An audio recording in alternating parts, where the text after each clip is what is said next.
سورۃ الانبیاء آیت نمبر 11۔ اعوذ باللہ من الشیطان الرجیم، بسم اللہ الرحمن الرحیم۔ وَكَمْ قَصَمْنَا مِنْ قَرْيَةٍ كَانَتْ ظَالِمَةً وَأَنشَأْنَا بَعْدَهَا قَوْمًا آخَرِينَ۔ اللہ سبحانہ وتعالیٰ کا امتوں کے ساتھ جو معاملہ رہا ہے، اس آیت میں اللہ نے اس کا ذکر فرمایا، اور وہ معاملہ یہ ہے کہ جب امتیں ظلم پر آ جاتی تھیں اور ظلم کرنا شروع کر دیتی تھی تو اللہ ان کو ہلاک کر کے ان کی جگہ پر دوسری قوم کو پیدا کر دیا ہے۔ تو آج بھی جو ظلم کر رہے ہیں وہ اپنے ظلم پر مطمئن ہو کر نہ بیٹھیں، بلکہ وہ اس ضابطۂ خداوندی کے تحت اللہ کے عذاب سے ڈریں۔ ایسا نہ ہو کہ اللہ اس ضابطے کو چلاتے ہوئے ان کو ہلاک کر دے اور ان کی جگہ دوسروں کو لے۔ اور یہ جو منظر ہے یا یہ تماشا ہے، یہ عموماً ہم دیکھتے رہتے ہیں کہ ایک آدمی ایک زمانے میں ظالم ہوتا ہے، اگلی دفعہ وہ اپنی اس طاقت و قوت کے ساتھ نہیں ہوتا، اس کے اوپر کوئی اور مسلط ہو جاتا ہے، اور پھر اس کے اوپر کوئی تیسرا مسلط ہو جاتا ہے۔ یہ تفریق چلتی ہی رہتی ہے۔ تو اس دنیا میں اللہ نے نظام ایسے ہی رکھا ہے۔ تو فرمایا ہے کہ ہم نے کتنے ہی لوگوں کو ہلاک کر دیا جو ظالم تھے، اور ہم نے ان کے بعد دوسرے لوگوں کو پیدا کر دیا۔ فَلَمَّا أَحَسُّوا بَأْسَنَا إِذَا هُمْ مِنْهَا يَرْكُضُونَ۔ جب انہوں نے ہمارے عذاب کو محسوس کر لیا تو پھر وہ اس سے ایڑ لگا کر بھاگنے لگے۔ رکضن کہتے ہیں جب کوئی آدمی گھوڑے پہ سوار ہو کر اس گھوڑے کو ایڑ لگائے تو وہ گھوڑا تیز دوڑتا ہے۔ اللہ فرما رہے ہیں جب انہوں نے ہمارے عذاب کو دیکھا تو بھاگنے لگے۔ لا تركضوا وارجعوا إلى ما أترفتم فيه ومساكنكم لعلكم تسألون۔ اللہ فرما رہے ہیں تم مت بھاگو، اب اس عذاب سے بچنے کے لیے بھاگو نہیں، تم لوٹو انہی چیزوں کی طرف جن نعمتوں میں تمہیں رکھا گیا تھا، اور تم اپنے مکانوں کی طرف لوٹو جو تم کو دیے گئے تھے، تاکہ تم سے سوال ہو، پوچھو، تم سے نعمتوں کے بارے میں سوال کرنا ہے۔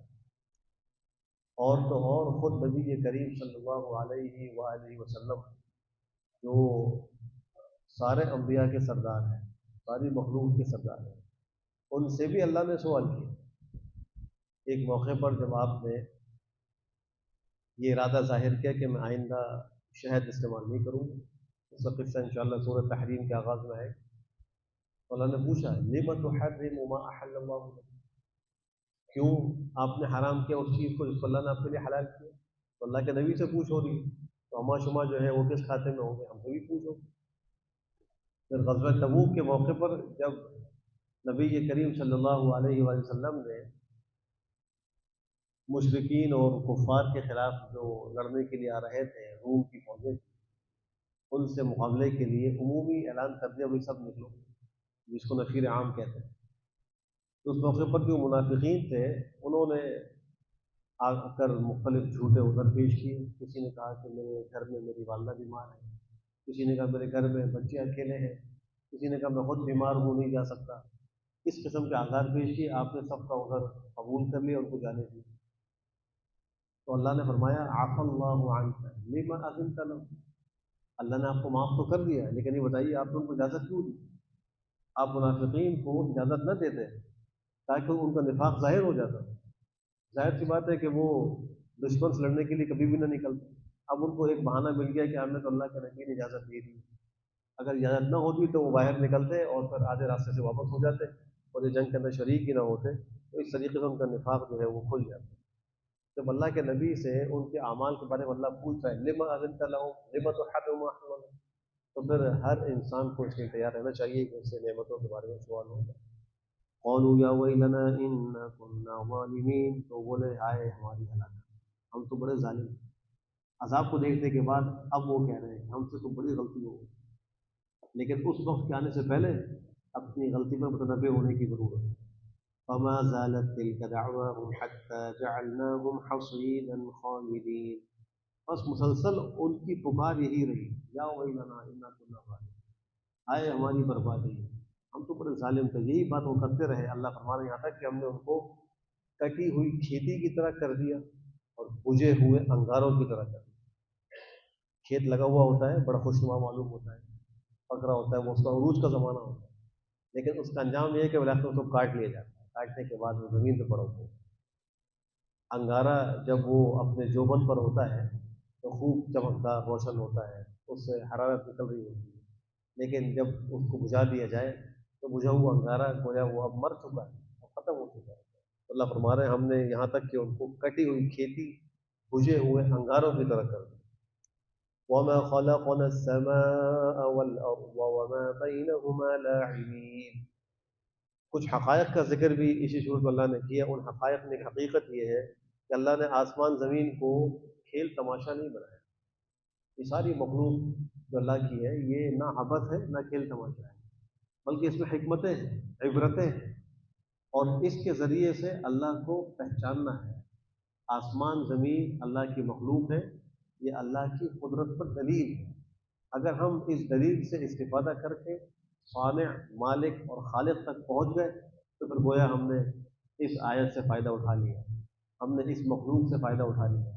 اور اگر ہم نے ان مخلوقات سے، ان نعمتوں سے، ان قدرت کے دلائل سے اللہ کی معرفت حاصل نہیں کی، اللہ تک نہیں پہنچے، تو ہم نے ان چیزوں سے کوئی فائدہ نہیں اٹھایا، ہم جو ہے بیکار رہے۔ اسی کو اللہ فرما رہے ہیں ہم نے نہیں پیدا کیا آسمان کو اور زمین کو اور ان کے درمیان کو لاعبین، کھیل تماشے، یعنی ایسی کھیل کود بھی پیدا نہیں کر دی۔ لو اردنا ان نتخذ لهوا لاتخذناه من لدنا ان كنا فاعلين۔ اگر ہم چاہتے تو ہم کھیل تماشا بنا لیتے ہیں، ہم تو اگر ہم اس کو کھیل تماشا بنانا چاہتے تو اس کو اپنے پاس سے بنا لیتے ہیں، اگر ہم کرنے والے ہوں۔ اگر ہمارا مقصود زمین آسمان کو پیدا کرنے سے ایک تماشا لگانا ہی ہوتا تو ہم اس کو اپنی طرف سے ہی بنا لیتے ہیں، تماشا بنا لیتے اور ہم ایسا ہی کرنے والے ہوتے، لیکن ہمارا مقصد یہ نہیں ہے۔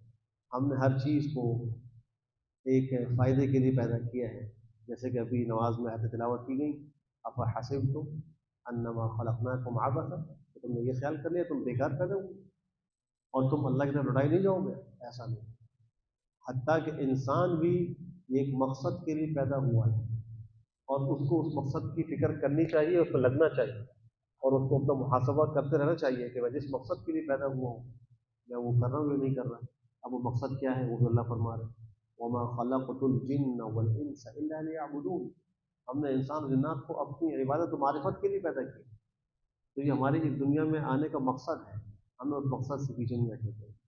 بل نقذف بالحق على الباطل فيدمغه فإذا هو زاهق ولكم الويل مما تصفون۔ بلکہ ہم حق کو باطل پر مارتے ہیں، پھر اس کے سر کو توڑ دیتے ہیں، پھر وہ زائل ہونے والا ہو جاتا ہے، اور تمہارے لیے ہلاکت و بربادی ہے اس وجہ سے جو تم باتیں کر رہے ہو۔ اس دنیا والا نظام ایسے ہی رکھا ہے، حق بھی ہے باطل بھی، لیکن اللہ باطل کو حق کے ذریعے توڑتے ہیں۔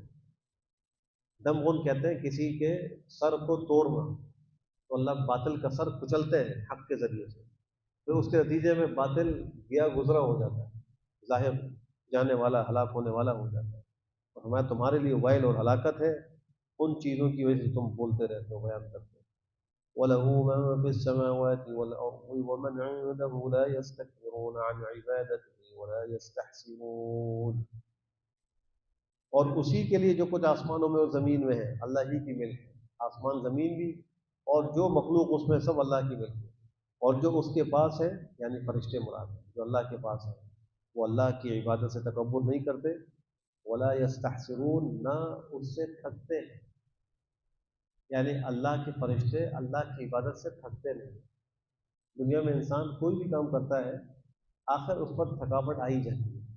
مزدور کو آپ دیکھ لیں، مزدوری شروع کرتا ہے، مالک نگرانی کر رہا ہوتا ہے تو بڑے جوش کے ساتھ تیز تیز کام کر رہا ہوتا ہے، جیسے جیسے وقت گزرتا جاتا ہے اس کے کام میں سستی آنا شروع ہو جاتی ہے، اور پھر اگر مالک سامنے سے ہٹ جائے کہیں چلا جائے تو وہ بالکل ہی تھک کے چوروں پہ بیٹھ کے اپنا وقت گزار لیتا ہے اور دہاڑی اپنی بنا کے چلا جاتا ہے۔ لیکن فرشتوں کا حال یہ نہیں ہے، فرشتے اللہ کی عبادت سے کبھی تھکتے نہیں، جس کام میں لگے ہوئے ہیں وہ کرتے ہی رہتے ہیں۔ یسبحون اللیل والنہار لا یفترون، وہ رات دن اللہ کی پاکی اور تسبیح کرتے رہتے ہیں اور وہ سست نہیں ہوتے، ان کو فطور نہیں آتا۔ انسان جب تھکن کا شکار ہوتا ہے ایک خمار سا آتا ہے، نیند سی آتی ہے، جسم اس کا تھکا ہوا ہوتا ہے، اس کو فطور کہتے ہیں۔ تو فرشتوں کے اوپر یہ کیفیت سستی کی بھی نہیں آتی، نہ تھکتے ہیں نہ سست ہوتے ہیں۔ فرشتوں کی تسبیح کیا ہے؟ سبحان اللہ و بحمدہ، ان کی تسبیح یہی ہے۔ جو شخص یہ تسبیح مستقل کرے گا تو اللہ اس کے لیے رزق کے دروازے ایسے کھولے گا کہ اس کو گمان بھی نہیں ہوگا کہاں سے مجھے روزی ملے گی۔ مکمل عقیدے و یقین کے ساتھ اس تسبیح کا اہتمام رزق کی برکت کا سبب ہے۔ سبحان اللہ و بحمدہ۔ اور بخاری شریف کی جو آخری حدیث ہے، جس کو حضرت ابو ہریرہ نقل کرتے ہیں نبی کریم صلی اللہ علیہ وسلم سے، آپ نے فرمایا کلمتان حبیبتان الی الرحمن ثقیلتان فی المیزان خفیفتان علی اللسان سبحان اللہ وبحمدہ سبحان اللہ العظیم۔ دو کلمات ایسے ہیں جو رحمان کو بہت محبوب ہیں، زبان پر بڑے ہلکے ہیں اور میزان عمل میں بہت بھاری ہیں۔ وہ کلمات یہ ہیں سبحان اللہ وبحمدہ سبحان اللہ العظیم۔ ام اتخذوا آلہۃ من الارض هم ينشرون، کیا انہوں نے زمین سے کچھ معبود بنا لیے جو ان کو دوبارہ زندہ کریں گے؟ یہ ایک سوال قائم کیا اللہ نے۔ جواب یہی ہے کہ ایسا نہیں۔ لوگوں نے جن کو معبود سمجھا وہ معبود زمین میں ایسے نہیں ہے کہ وہ انسانوں کو دوبارہ زندہ کر سکے۔ یہ کسی کو روح ڈال کے زندہ کرنا یا اس کی روح نکال کے اس کو موت دینا، یہ قیامت میں اس کو دوبارہ زندہ کرنا، یہ صرف وہ کام ہے جو اللہ کرتا ہے وحدہ لا شریک۔ اس کے علاوہ کسی کے اندر یہ طاقت اور ہمت نہیں کہ وہ کسی جان کسی جسم کے اندر روح کو ڈالے یا اس سے روح کو کھینچ کے نکالے تو قیامت میں دوبارہ زندہ کرے۔ یہ کسی کی طاقت نہیں سوائے اللہ کی۔ لو كان فيهما آلهة إلا الله لفسدتا وسبحان الله رب العرش عما يصفون۔ اگر ہوتے آسمان زمین میں چند معبود اللہ کے سوا تو آسمان زمین کا نظام درم برم ہو جاتا، یہ سب فاسد ہو جاتا۔ اس لیے کہ ایک الہ کہتا کہ میں آج بارش برساؤں گا، دوسرا کہتا ہے آج بارش نہیں برساؤں، ایک کہتا ہے کہ سورج ابھی نکلے گا، وہ کہتا نہیں سورج ابھی نکلے گا، ایک کہتا ہے کہ میں اس کو زندہ کروں گا، وہ کہتا نہیں میں اس کو موت دوں گا۔ تو اس طرح پورا نظام درم برم ہو جاتا ہے۔ دنیا میں آپ دیکھ لیں، ایک گھر کے اندر اگر دو سربراہ ہوں تو وہ گھر برباد ہو جاتا ہے۔ گھر میں اگر سربراہ اللہ نے مرد کو بنایا ہے، الرجال قوامون علی النساء، عورتوں کو اس مرد کی سربراہی قبول کرنی چاہیے۔ اگر عورت بھی خود حاکم بن جائے گی گھر کے اندر کہ نہیں میرا بھی فیصلہ چلے گا، اور شوہر کہے گا میرا فیصلہ چلے گا، تو بالآخر وہ گھر ٹوٹے گا۔ اس لیے کہ ایک گھر میں بھی دو سربراہ دو حاکم یہ اختلاف کا باعث بنتے ہیں۔ پھر آپ دیکھ لیں کوئی ایک ادارہ ہو، اس ادارے کے اندر دو برابر کا اختیار رکھنے والے لوگ ہوں تو ادارہ کامیاب نہیں ہوگا۔ چاہے وہ کوئی فیکٹری ہو، چاہے وہ کوئی دکان ہو یا کوئی بھی ہو، جہاں دو برابر کے اختیار رکھنے والے موجود ہوں گے، دنیا کے نظام میں بھی ہم دیکھتے ہیں کہ وہاں فساد آ جاتا ہے۔ ایک حکومت میں دیکھ لیں، ایک حکومت سلطنت کے اندر دو بادشاہ ہوں نہیں ہو سکتے، ایک نیام میں دو تلواریں جمع نہیں ہو سکتی۔ تو جب دنیا میں ہم اس بات کو تسلیم کرتے ہیں تو ہم پھر یہ کیسے تسلیم کرتے ہیں کہ آسمان زمین کے اندر اللہ کے سوا اور بھی معبود ہوں؟ ہمارے اپنے کاموں میں ہم اس چیز کو برداشت نہیں کر رہے اور اس چیز کے ہوتے ہوئے ہم فساد دیکھ رہے ہیں، تو آسمان زمین میں کئی الہ ماننا عقل سے کتنی دور بات ہے۔ تو یہ بھی اس بات کی دلیل ہے کہ آج اگر آسمان زمین کا نظام اپنی حالت پر قائم ہے، ستارے سیارے سورج اور چاند اسی طریقے سے رات دن بارش اور دھوپ صحرا جنگل وغیرہ ان کا نظام اگر صحیح چل رہا ہے تو دلیل ہے اس بات کی کہ اس کا سنبھالنے والا ایک، اس کا بنانے والا چلانے والا وہ ایک ہے، وہ اللہ ہے۔ بس باقی ہے اللہ کی جو عرش کا مالک ہے، عما یصفون، ان چیزوں جو وہ بیان کر رہے ہیں، جو مشرکین منہ سے کہہ رہے ہیں، اللہ ان سے پاک ہے۔ لا يسأل عما يفعل وهم يسألون، جو اللہ کرتا ہے اس سے کوئی سوال نہیں کیا جا سکتا۔ اللہ سے کوئی یہ نہیں پوچھ سکتا کہ اللہ بادل آئے بارش کیوں نہیں ہوئی، اے اللہ موسم بہت گرم ہے یہ گرمی کم کیوں نہیں ہوتی، یہ اللہ سے کوئی سوال نہیں کر سکتا۔ کوئی یہ نہیں کہہ سکتا کہ اللہ آپ نے مجھے اولاد کیوں نہیں دی، آپ نے مجھے زیادہ مال کیوں نہیں دیا، مجھے بڑا عہدہ کیوں نہیں دیا، مجھے عزت کیوں نہیں دی، اور مجھے جو ہے بیٹے کیوں نہیں دیے، یہ اللہ سے کوئی سوال نہیں کر سکتا۔ وہ جو چاہتا ہے کرتا ہے، فعال لما یرید، اس کی صفت۔ لیکن ساری مخلوق کے بارے میں فرما رہے ہیں ان سے پوچھو، تو ہم سنوں لوگوں سے سوال کیا جائے۔ ام اتخذوا من دونه آلهة، قل هاتوا برهانكم هذا ذكر من معي وذكر من قبلي بل اکثرهم لا يعلمون الحق فهم معرضون کہ انہوں نے اللہ کے سوا اور معبود بنا لیے. اے نبی کہہ لیجئے لے آؤ تم اپنی دلیل ہے، تم اس بات پر دلیل لے کر آؤ، برہان لاؤ. یہ دلیل ہے ان کے لیے جو میرے ساتھ ہے، اور ان کے لیے بھی دلیل ہے جو مجھ سے پہلے گزرے، بلکہ ان میں سے اکثر لوگ جانتے نہیں ہیں حق کو، بس وہ اس سے اعراض کرنے والے ہوتے ہیں، نہ جاننے کی وجہ سے حق سے منہ موڑ لیتے ہیں. ورنہ یہ قرآن کریم یہ نصیحت اور دلیل ہے. اللہ کے نبی فرمانا جو میرے ساتھ ہے، یعنی مسلمان میرے زمانے کے اور میرے بعد آنے والے اور جو مجھ سے پہلے ہیں، ان سب کے لیے اس میں نصیحتیں موجود ہیں، دلیلیں موجود ہیں. وما أرسلنا من قبلك من رسول إلا نوحي إليه أنه لا إله إلا أنا فاعبدون. نہیں بھیجا ہم نے آپ سے پہلے کوئی رسول مگر ہم وحی کرتے ہیں اس کی طرف. اور وحی کیا ہوتی ہے؟ ایک ہی وحی سارے انبیاء کو مشترک طور پر کی گئی کہ اللہ کے سوا کوئی معبود نہیں ہے، معبود سوائے میرے، بس تم میری ہی عبادت. ہر نبی کو اللہ نے پیغام دیا کہ میرے سوا کوئی معبود نہیں ہے، تم میری عبادت کرو. اور ہر نبی نہ کر ہی دعوت دی، اس دعوت میں سارے انبیاء مشترک ہیں. تو توحید کا عقیدہ یہ وہ عقیدہ ہے جو سارے انبیاء میں مشترک رہا، اس میں کسی کوئی اختلاف نہیں رہا. وقالوا اتخذ الرحمن ولدا سبحانه والعباد مكرمون. انہوں نے کہا، یعنی مشرکین و کفار نے کہا کہ رحمان نے اولاد تجویز کر لی ہے، سبحانہ اللہ کی ذات تو پاک ہے، بلکہ بندے ہیں معزز. یعنی فرشتوں کو اللہ کی بیٹیاں قرار دیتے تھے مشرکین مکہ، کہتے تھے الملائکۃ بنات اللہ. یہود کہتے تھے عزیر ابن اللہ، نصارہ کہتے تھے مسیح ابن اللہ. یہ سب اللہ کے لیے اولادیں تجویز کرتے تھے. اللہ فرمانے سبحانہ اللہ کی ذات تو پاک ہے، باقی یہ فرشتے ہیں یہ تو اللہ کے معزز محترم بندے ہیں.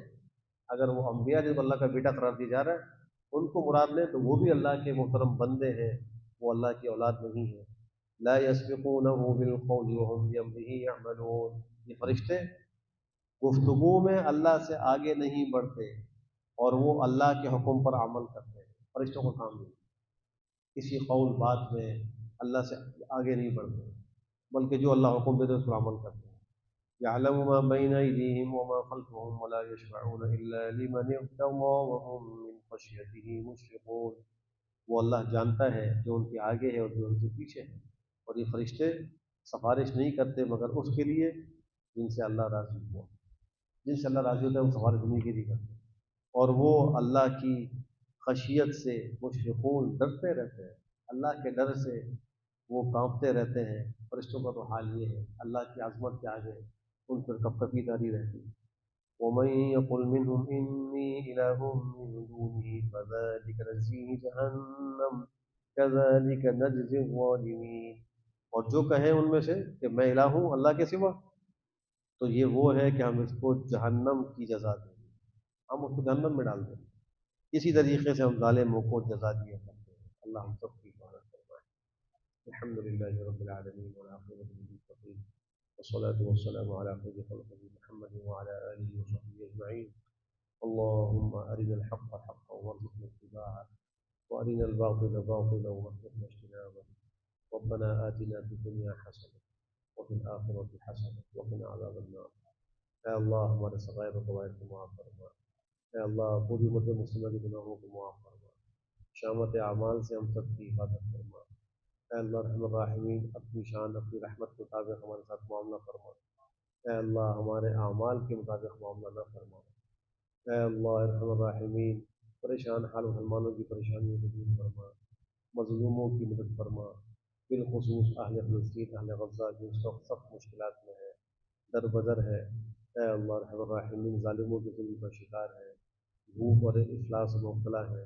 اے اللہ ان کی خاص مدد فرما، ان کی پریشانیوں کو دور فرما. اے اللہ ظالموں کے ظلم کو نجات نصیب فرما.